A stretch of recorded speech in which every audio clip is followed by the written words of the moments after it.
As we watch the following video, notice what we can learn about Jehovah's timing from the daily cycles that he designed land mammals to follow.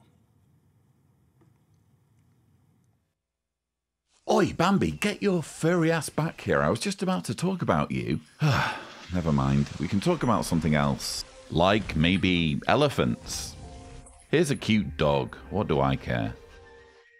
Point is, these are all land mammals, and mammals need sleep. When I have trouble sleeping, I find the best solution is to put on some cult propaganda. JW Broadcasting is especially good for getting you to the land of Nod if you leave it running in the background for a good while on a low volume. Even bats have been known to doze off when subjected to a concentrated dose of Samuel Hurd. Of course, most animals can't operate electronic devices, especially if they're lions or frickin' polar bears. But if you sneak up on, say, a chimpanzee or hippo in a full body armor suit and blast it with some Kenneth Cook, chances are it will be knocked out before it can beat the living out of you. You also need to be careful just how much of that stuff you play. Back-to-back annual meetings and Gilead graduations have been known to put babies under for several weeks. Headaches are also a common side effect if you overdose on David Splain, and you may need plenty of exercise outdoors to shake off any lingering feelings of discomfort or despair.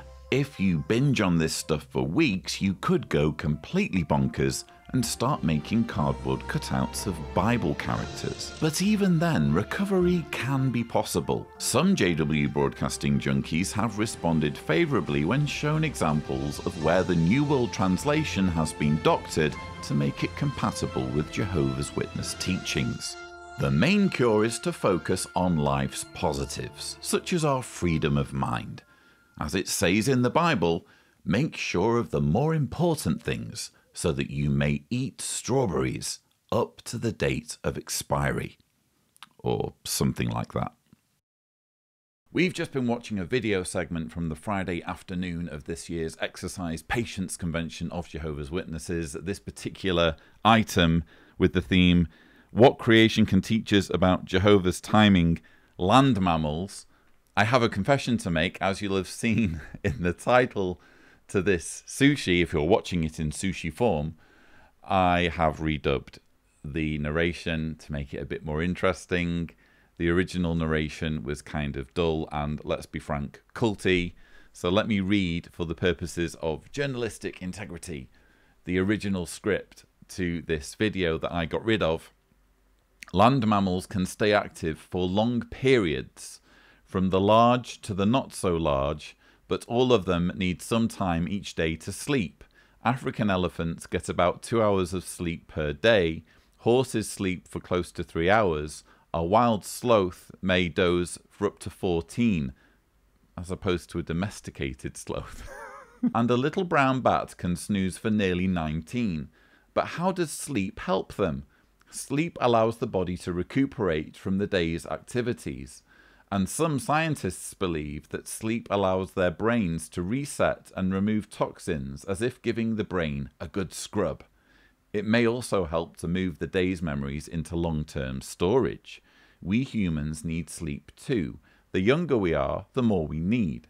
We're not made to work constantly without sufficient rest and balanced recreation. Notice the insertion of the word balanced. Needs to be balanced recreation. There is such a thing, if you're a Jehovah's Witness, as unbalanced recreation, where you're not allowing sufficient time for kingdom work, for preaching and going to meetings and that sort of thing. Anyway, and unlike animals, we need time to refresh our faith and confidence in Jehovah.